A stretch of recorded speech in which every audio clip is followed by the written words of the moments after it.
Human stem cells being injected into a pig's embryo. For the first time, scientists are seeing how our cells grow and interact inside an animal. This pig, the first known chimera.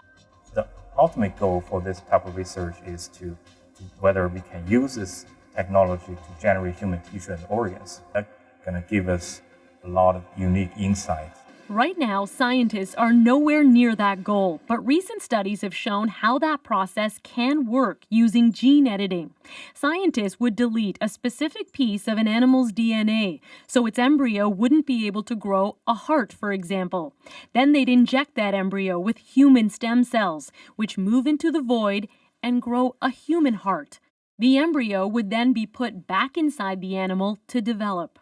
The possibility of growing human cells and tissues inside animals is an exciting first step for the dream of generating tissues and organs for transplantation into humans.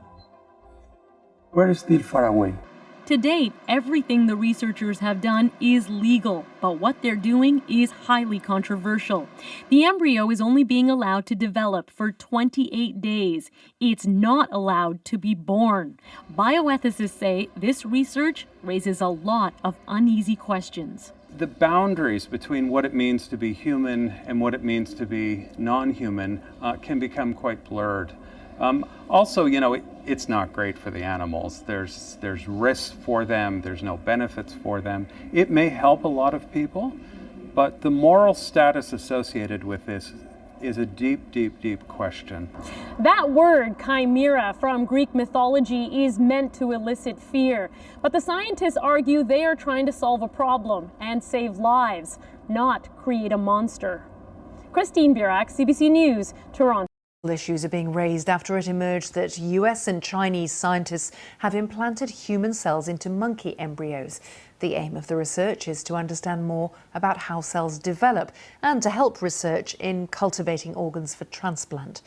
The scientists injected human stem cells, cells that have the ability to develop into many different body tissues, into macaque embryos. The developing embryos were studied for up to 20 days. Other so-called mixed species embryos, or chimeras, have been produced in the past, with human cells implanted into sheep and pig embryos. This scientific group was led by Professor Juan Belmonte of the Salk Institute in the US. He says the work could address the shortage in transplantable organs and help us understand more about early human development, the way disease progresses, and ageing.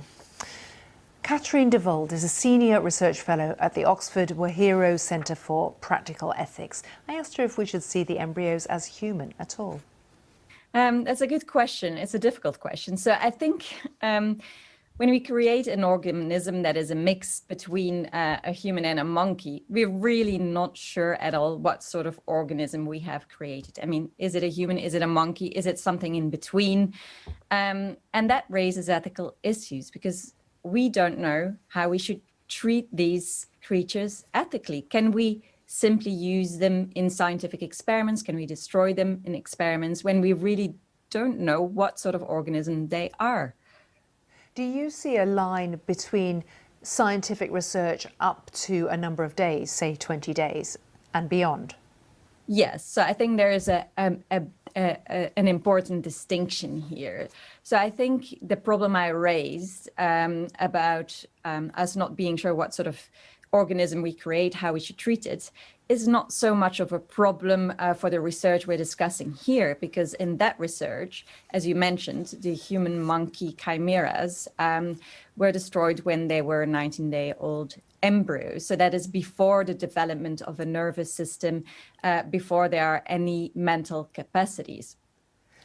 So I think not so many ethical issues there, but of course this sort of research opens the door to research where with chimeras that are allowed to develop further.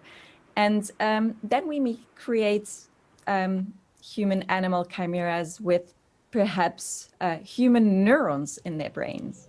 And that raises a lot of ethical issues because what looks like an animal may well have mental capacity similar to that of a human being. And in that case, of course, we simply can't use